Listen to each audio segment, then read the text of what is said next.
So welcome to MJ Radio, the podcast exclusively devoted to in raising the collective consciousness. So every time you listen in, you will hear interesting conversations with interesting people about interesting things. And I'm Melinda Joy Pattison, your host, licensed mental health counselor in private practice here in Santa Fe, New Mexico. My guest today is the Reverend Dr. Harry Eberts III. He is my friend and my colleague. And you, Harry, welcome again. Again? Yeah, because you've been on my show actually twice before, right. In its Melinda Joy Hour iteration to talk about things like gun violence and about your work in the ministry.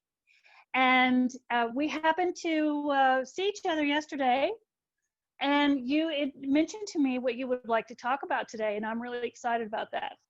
It does have to do with the church. It does have to do with your ministry. It does have to do with this crisis we've been in as a planet for the last many months. It feels like, you know, when I say that, we've been in this crisis for these many months, but we've been, as a planet, headed for this crisis much longer than that. So anyway, I don't think that what we're going to talk about today is going to be, you know, depressing. I think you have some really hopeful things that you want to share with me, and I'm looking forward to hearing about that. Well, good. Well, I think it is hopeful time. It's a terrible time, first of all. We know that. It's a scary time. It's a fearful time, challenging in all the words you can think of. People are suffering across the world, especially in our country as well. And we have to always have that as a foundation for what this conversation is about. But the conversation that I mentioned to you yesterday is one that's been on my mind for all of my career. I started in the ministry in 1984. And still back then, the church was the church that I had grown up in, that my father had been pastor in, that generations had experienced. And then somewhere around 1990, things began to pop up and say to me and other clergy that things aren't working the way they used to. People aren't asking the same questions. They are wondering what the church is doing for this issue and that issue, wondering why the church isn't meeting their needs anymore, wondering all those questions that have persisted since around 1990s when I first noticed it. You could see it also in, remember we had bookstores, big bookstores, you know, Barnes & Noble, Borders and all that. Well, right. Back then, in 1990, you noticed that the religion section got bigger. More people were searching books, trying to explain what was going on in the world, in their culture, in their lives. And so people were on a big spiritual quest, I thought. It was then added to by the different issues in the world. You know, we had the tsunami in 2005. Okay, what's that all about? How does God be part of a tsunami? What do you do with that? You go through all the different issues year by year, and religion was found wanting. It was found not able to answer the questions like we thought we had before. So many scholars and people who look at the religious scene in America would say that the change, the reformation of the church has been going on maybe 70 years now. We hadn't noticed it earlier on, but we're noticing it big time now. And we're now to the point where I used to read books all about this back in the 90s saying, tell me more about what's going on. I need to find out why this is happening. And those books then gave way to more books in recent years saying, and this is what happened, this is what is going on, and this is what we might do to respond to God's activity in the world, God's spirit moving in the world. And so it's become not the negative, oh my goodness, my life is changing and church is changing. It's become, what new things can happen? You know, God is creating a new world out there, and how can we be part of it? So long explanation is a kind of an entry point to this conversation, but that's what's led me to this moment. And we all are looking around to see how the culture is changing. But especially from my point of view, I have to figure out as a pastor how the religious culture is changing. And what we're doing right now is one of the manifestations of that. We are on Zoom. You know, Right. if you were to tell people, Here we are. Here we are. They would say, well, what's Zoom and how do we do it? And I can't do those things. I'm not equipped. I'm not technologically advanced to do that.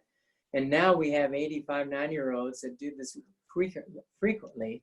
This is how they meet their friends. This is how they keep in touch with their world. And it's no big deal much anymore. I mean, we're learning how to do it. And so I was telling somebody recently, they were talking about change and the church needs to change and culture needs to change. And we said, oh, of course it would. But imagine now, the difference is that no one came up with the idea that we now are going to do Zoom meetings because it sounds like a good idea.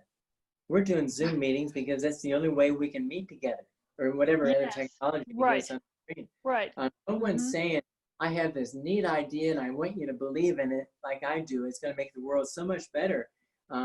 And then, just believe in me.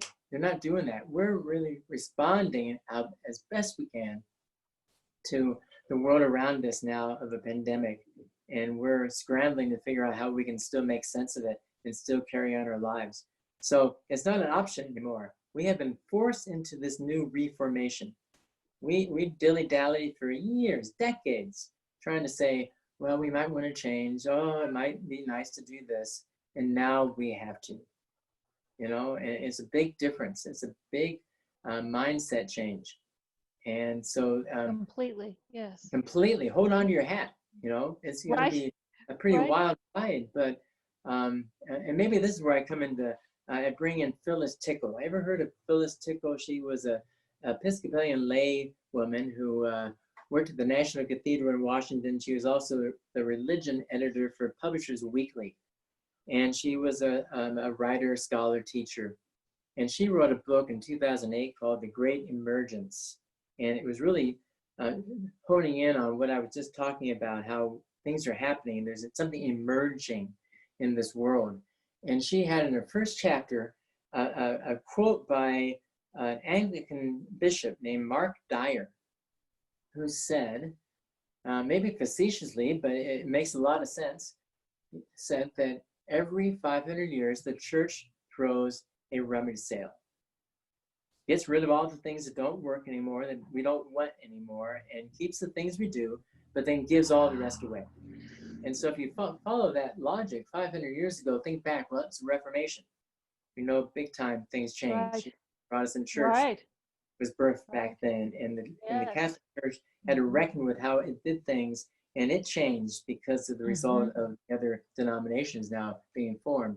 500 years earlier, around 1000 AD, there was a split between the Eastern Church and the Western Church, a split really between the way we look at the world, an Eastern kind of perspective, mystery, and all of that, along with a Western perspective. We want to have some science, and we want to have some we want to have some ability to understand this thing. Don't put mystery into it. It's too hard to figure out. So that was a big change. And then 500 years earlier, approximately, the Roman Empire left us in 410. And then the Dark Ages happened. And the only thing that kept the church alive were monks that were keeping the scriptures going. They were copying it out, and keep all those sacred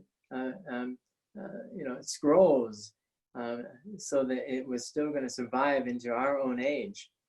And then, of course, we have Jesus around 0 AD, give or take, whatever. So, that has some logic to it, which gives me some sense of hope and a sense of relief, maybe, that maybe we're still in God's hands with all of this. Maybe we're still part of the historic tradition, that maybe we just have to keep our eyes open, as Jesus always said, those who have ears to hear, listen to what's going on, see what's going on, and so that's what our role today, I think, is to have our eyes open, our ears open to hear and see what's happening in the world, the Spirit moving across the world, across the waters, across the land. And maybe if we stay still enough, we might have a chance to listen and be part of it and not miss it. So it's going to happen regardless of whether we do it or not. Right. It's going to, but when right. will Well, we? Yeah, go ahead. Yeah. I'm intrigued by what you said about we're not doing this stuff that we're doing because somebody just all of a sudden had a good idea. And we're doing it because we have to be doing it because it's the only way we can continue. And it resonates with me strongly because before this pandemic, I would not have said to you I would do therapy online by Zoom or phone or texting, all of which I do now, because it was like, so in that way it has expanded. It has expanded my idea and my concept of what therapy can be. And so it allows the work to continue. It's the same for the church. The internet is essentially become our lifeline to connection and community. And is there anything that the church was doing before that it's not doing now, besides letting people in the door? Has every program sort of, and this church, First Presbyterian Santa Fe, has a lot of fingers out in the community, a lot of outreach going on, a lot of things happening in that building. Has everything transferred over, or are there some things that were not feasible? Right. What we're doing right now with the church building, first of all, this has given us a pause, a breath to take with the building. It's an amazing, wonderful, historic building right downtown. Such a beautiful building. Yes. Beautiful building. And since the pandemic closed our doors, well, everything in our building is up to shape. It's in great shape. Things are immaculate. Everything is wiped down. Make sure that there's nothing going on here. And so everything works in the building, and it's remarkable to say that we can do that. Outside the building is remarkable. Now that we've had a little chance to have a little breather, we have an amazing group of people that are outside doing the landscaping. They're re-landscaping. They're putting new bushes in or plants in or flowers in and taking out the ones that have died that we never had a chance to get to before. And so if you drive by the church, you're going to say, wow, that looks pretty good. We had a church sign that was mowed over. It was run over by a truck back about 3 years ago or so. And so we've had without a sign on Grant and Marcy. And now we have a sign coming up pretty soon with a woodworker in our church who's been spending this time making a new sign for us. So wonderful. Refurbishing. It's a wonderful thing to do. In fact, if you drive down to our basement garage, right at the bottom of that little decline there's a little water catchment, for any water that comes in. Well, you know what? For the first time ever, when this pandemic started, we actually pulled up the little screen that was on top of that to find out there's all sorts of debris in there that's clogging our drains. So we fixed it. So just things we don't even see, we've been fixing. Oh, there's always more work. Amazing people in the church who have taken it upon themselves to do that kind of work. Now, we have our preschool in operation and a number of kids than we normally would. Right. It's all safe, but that's going well. Yes. No instances of any kind of virus whatsoever because we take such precaution. And that's the number one thing we are all about, is taking precaution to make sure we don't do anything that's going to cause any possibility of a virus that might harm somebody. And so we do not have the building open. And one thing we aren't doing that we did before, we had this building used 7 days a week by different organizations across the community. Yes. And every building, every room in part of a building seemed to be filled with people and music, and it was just lively all the time. But that's not happening for obvious reasons. I wish it was. I wish And I hope it will at some point when it's safe. But we're still out in the community. There's a sign we put up outside of our patio on Grant Street that hopefully cars see when they go by that says that, the building may be closed, but we're open for ministry. And that means across the community, and by Zoom and by, telephones and texts and emails and give money still to the groups we give money to and try to help out in all the ways we can. And we're still doing video worship services. On Wednesday evening Celtic worship that we always did before. That's when I first met you. When the Celtic service at 5:30 in the sanctuary. Now, we also do a Sunday morning service that we tape. We feel that's the best way to get the quality of music there, the quality of just the production of it all. But we also now augment that with a gathering on a Sunday morning at 10 for anyone in the church or beyond that wants to gather FaceTime. I'm sorry, it's a Zoom, but face-to-face, real time, share joys and concerns, our prayers. If we lift up people that are in need of prayers, we do it then, right then. We're not 5 days old or something with videos Sunday. Right. Whatever it might be, we're doing that as well, along with adult education at 9 in the morning. I would just started last Sunday. And so we're slowly getting back into a rhythm that we had before. It's different, but these great emergences, as Phyllis Tickle describes them, they always, once they come upon us, they always take us deeper. And I think we have had to go deeper in understanding who we are as people of faith and what does that mean now that we can't really be with each other.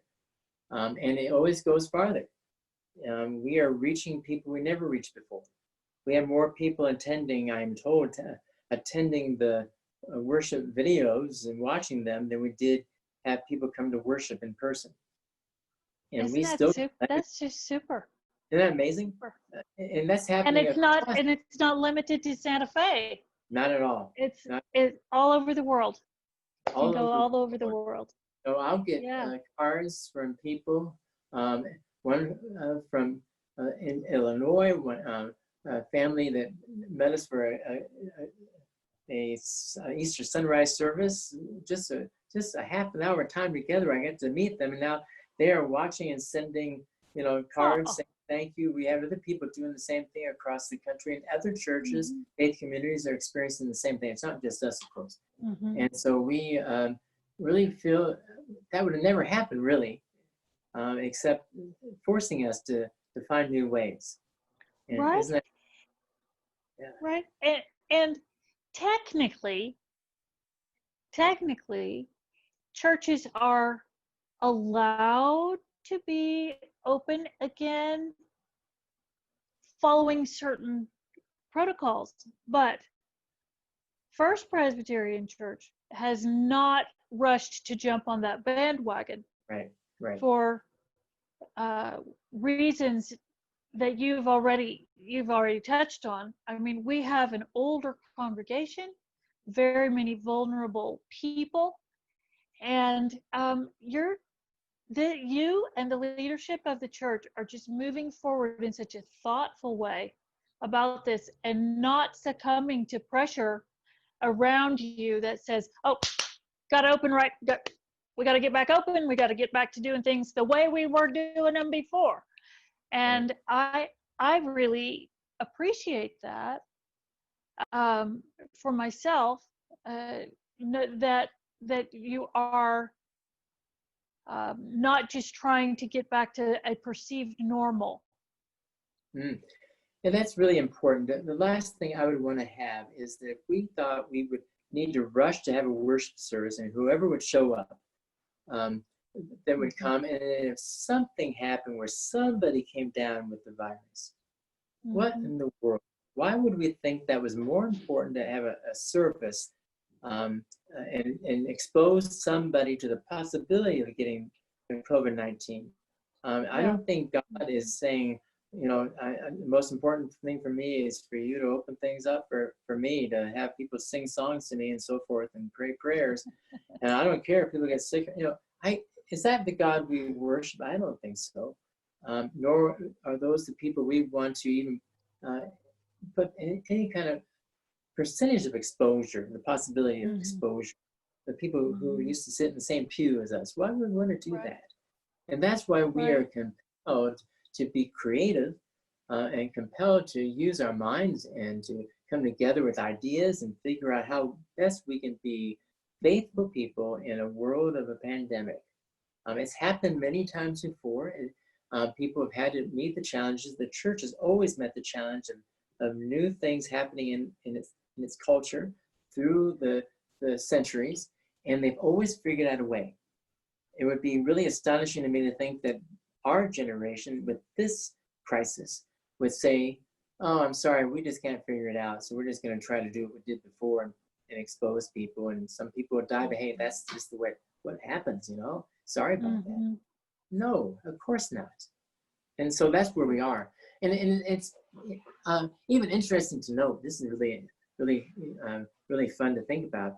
Um, before the Reformation in 1517 in Germany, the Mm-hmm. church was kind of lackadaisical. It wasn't really, something people were excited about. It was just kind of moving along. It was kind of a state church, it wasn't even a state back then, but it was more a sense you had to do it, obligation, and people weren't attending church and so forth, Mm-hmm. and dying out. Mm-hmm.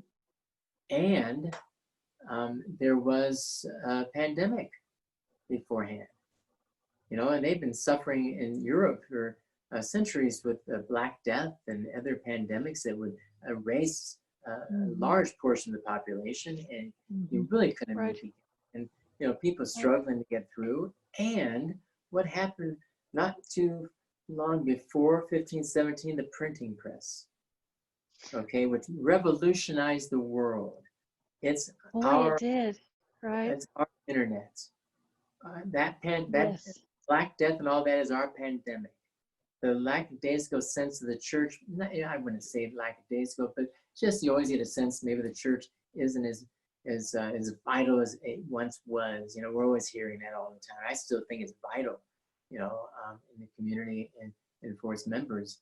But we still have that same sense before the pandemic.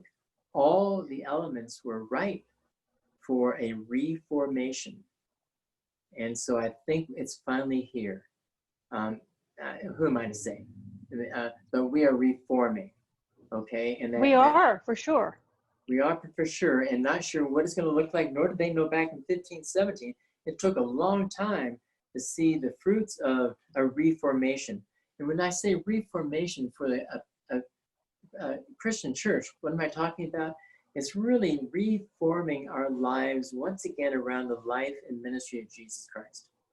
And that's a tall order, but we have to do that every time. We have to be reminded every time, why are we here? It's to reform our lives, to form again our lives around the life and ministry and teachings of Jesus Christ. And so I think that is one of our challenges, to find out ways to do that when we can't see each other. Oh my goodness, we can't be with each other like we did before. We can't share a meal like we did before.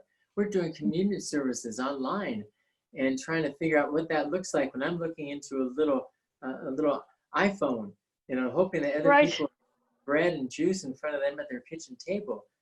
But Yes. think about it. They're now maybe experiencing communion where they are, at their home, probably where they know better, Mm. feel at home, where they feel comfortable, where they can be themselves, and to know that Christ is in their presence with the breaking of the bread when they do it, not just when somebody like me in a robe does it on a Sunday morning. Now it's more Right. organic. It's right where we live. Wow. So Imagine that. imagine that. It's exciting that way, to think that maybe we're bringing Yes. faith back to where we live, where we experience life throughout the day. It's not now we have our faith in church and stuff on a Sunday morning, and we do our life the rest of the week and then come back to church and make amends for what we did wrong the week before. All those things. No, it's all part of it. It's like the Celtic understanding that life and faith are intertwined, and that they live their life. The Celts did and still do when they're out in the fields planting, they're praying. When they're having a meal, they're praying. When they're with people or doing the dishes in the kitchen, they're praying. It doesn't mean verbal prayers all the time, but it means they're always conscious of the fact that God's Spirit is with them. Mm-hmm. Maybe that will be part of what we learn from this. So, Well, wouldn't that be great? Wouldn't that be great? Wouldn't that be I've long been of the opinion that every activity in life, every moment in life is in fact a prayer. Yep. And that we don't have to be in any kind of formal way doing these things, although those rituals are lovely and meaningful. They're not the whole of our life. And mm-hmm. I've had this problem with communion for we've talked about that, why does it have to be, why can't we serve it one to another? And why does it have to be so hierarchical and in fact patriarchal too? It's a meal, it's a communion, it's about loving each other in the body. And so I'm really glad to be hearing you say these things that are happening. That is exciting. It's very exciting. May be understood in maybe a different way now. Yes. Maybe understand just what you said, because we've had to do it that way. And often that's the way change happens. We just have to do it, or we just don't have it. And we need to change. So that's not an option. It's not having it. It's not an option. Sure. But it's a different form. Again, the church always finds a way to move into a new era with all its challenges, because it can't do things the way it used to before. And so all the traditions we have, I would imagine they started somehow by saying, it didn't work this way anymore, so we better try something new. And this is the way it's going to work now because of all the restrictions we have now in our own day. It's like that all the time. And so let's see where it takes us, with our faith like this. Do you have a thought about, I feel like as you're going along, you're noticing things that you really think work better, maybe even this way than the way we were doing them before. But there are probably things that you would like to see back from as they were before. And so what might be something that you think absolutely in the new way of doing things during this time you want to keep it going forward, no matter whatever the new normal looks like? Whatever the new normal looks like. This is something you would really like to keep. Yeah, what we really want to keep and get back to at some point when it's safe is simply to be together and keep building relationships. We're able to do what we do now because I think we spent a lot of effort and put a lot of time in and a lot of thinking about building relationships in a church community. That's been one of my focus to do that. I would always defer to relationships more than policies. Don't tell anybody, but a relationship is more important to me than a policy. And I may be wrong in that in every instance, but I think in the end, a person comes to a church, a faith community, any institution, any group, because they want to belong. They want to have a connection with people, and a church provides that connection horizontally, but also hopefully vertically, and getting deeper in ourselves and also understanding God's presence in the world. And so I think I that will stay. That's one of the things that's just what the church has done for 2,000 years, and it's done in different ways. Zoom meetings are great, but they don't always foster relationships the way that we could before when we were in the same room having a meal together. Let's say after a Celtic service, having a meal together. Nothing better than just sitting around with people, just talking and eating and laughing and so sharing stories. That's one of them, certainly. I'm thinking back to our mission statement. We just have a new mission statement in the church. We spent some time doing that. And the first thing creating authentic Christian community. That's what I'm talking about now. How do we do that in the pandemic? Well, we are hoping that everything we do builds relationships, but when we get back together again, we can resume doing that more, face-to-face level, personal level. Not sure what that looks like outside of being right in front of each other, sharing things together. Right. And then we'll learn that. Right. Another one is really increasing our love of God and neighbor and creation. That's another part of our mission statement that we will hold on to. How do we increase our love of God and neighbor and creation? Well, we're finding out now, of course, that the world is demanding, it's coming to a reckoning about how we deal with race, how we deal with people that may look differently than we do, and how we get away from our own understanding about how we've had privilege all these years as a white male. I've had privilege every turn I've taken, and I'm understanding that more and more and more. But how do we reckon with that for people who haven't had the privilege, and what does it mean to give up the privilege so that we all have the same? Right. And this has all happened during the pandemic, everybody. This is not happening because we meet face to face. This is something that we are seeing marches about, and now having a Zoom gathering we have at our church about racism and white privilege. It's a fascinating class on Fridays, 12:30 to 1:30. Yes. How wonderful that is, and how people still are there, and we're having new people join us, and watching all these videos in our own time, in our own home, or reading articles that they have presented to us, leaders of this class, members of the church. And that is leading us to a place that I don't know what it's going to look like, but it's going to make us a different church. It really is. Right on our website and our e-news, I just had something put on there, may come out today, a open letter from Rick Upford Chase, one of the leaders of the Presbyterian Church, the whole denomination. He was a moderator back in the 90s. He's did a lot of board ministry. He's now leads one of our conference centers back in Stony Point, New York. A real progressive thinker. And he wrote a long letter to the church saying, this is the time, people, as a church, we are broken right now. We, as every church is, basically figuring out who we are in a time like this. But we have to come to some reckoning about how we treat each other, how the makeup of our denomination. We've taken a lot of great strides in diversifying our leadership, no doubt about it. But we have much more work to do.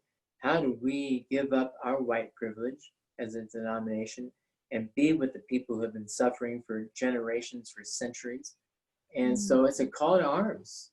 And the arms are not the arms where weapons are a part of that. It's the arms where we have our arms around each other and say, my goodness, I didn't realize. Or my goodness, now I have to change, or it won't work. Or whatever that is, it's a reckoning. This great emergence is now leading to the great reckoning. And that is exciting.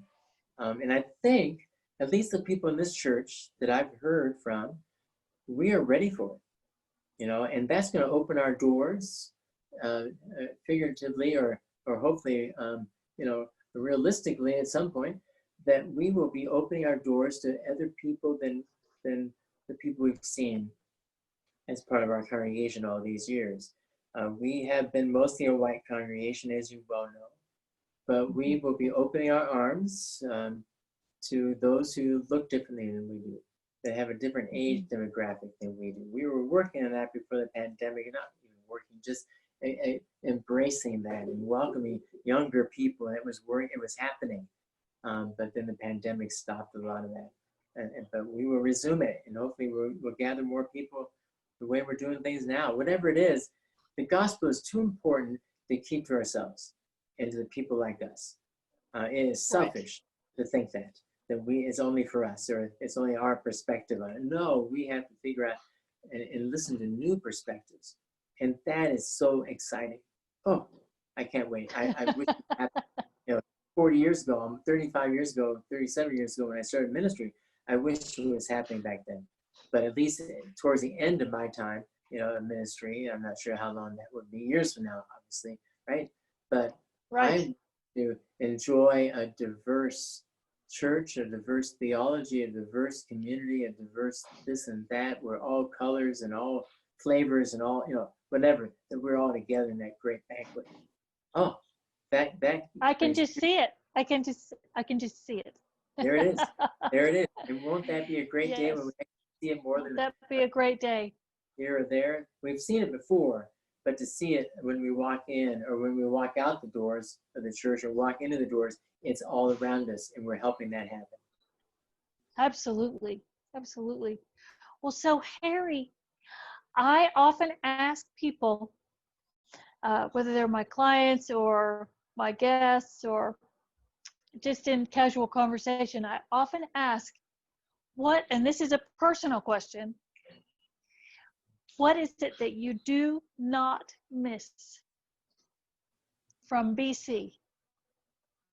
Yeah. Before COVID. Before COVID, what I don't miss, I don't Right? miss the society.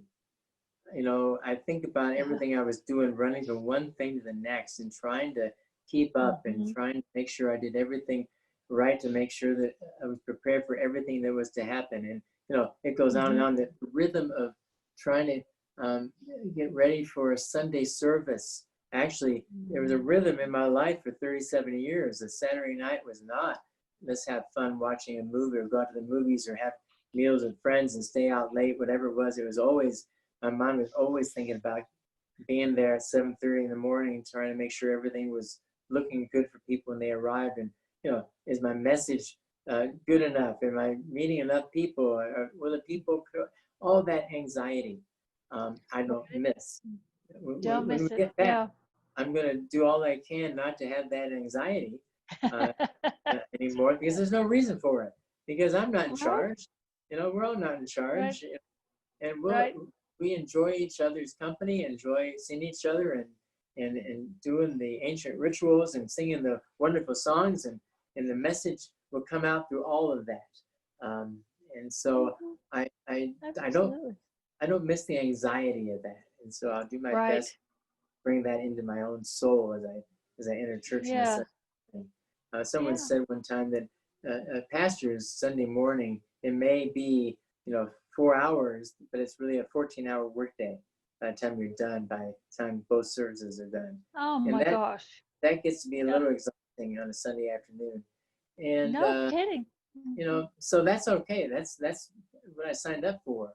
But I think there's another way of doing that where we can all share and just the joy of being together and the joy of the gospel instead of worrying about did everything go exactly the way I hoped it would. Right. Yes. Yeah. Well, I think that this is indeed an extraordinary time in our history, and it is. I'm often, when I'm asked what my philosophy is about psychotherapy, I talk about the connectedness between body and mind and spirit and emotions. That it's the totality of that in each of us. And so I think this is a time of spiritual crisis for the planet, not just the people, but the animals, the earth, the everything. And that it's an opportunity then, as crisis does bring opportunity, to discover what it is that we really don't need in our life, and an opportunity to move away from it, whatever that is, and move into the things that we're having the opportunity to recognize as really important and priority for us. So it's delightful to talk to you about how the church is having that same experience in a collective way, that individuals are having. It's at every level. Yeah. No, it really is, no doubt. And the crisis that we're experiencing now can lead to healing, and I've heard that word more often, that there's healing that has to be done and being done. I heard that, I'm not sure it's true, I don't have it verified, but someone told me that the ozone hole, that hole we had over Australia and all that it's closed. You know, for the vortex, something happened. It wasn't because we stopped having all of our pollution for a little while, but something closed there. So that now it's not verified, but even that thought that maybe an ozone hole in the atmosphere, a hole in the ozone layer, may have been healed. Just gives me some sense of delight. That's an astounding thought, isn't I it? have to look that up to make sure, but just the thought of it makes me excited. So what else Yes. can it do for us? Yeah. Right? Well, if you discover some verification of that, I'd love to know about it. Okay, good. Yeah. And if it isn't true, That then would I be great. gave all sorts of false joy and hope to people. You know, I'm sorry. Oh, shame on you. I know I shouldn't do it, right? But if it isn't, let's work on making sure it does close somehow. So it's those kind of, Right? I think we have an opening now. Yes, we For us. do.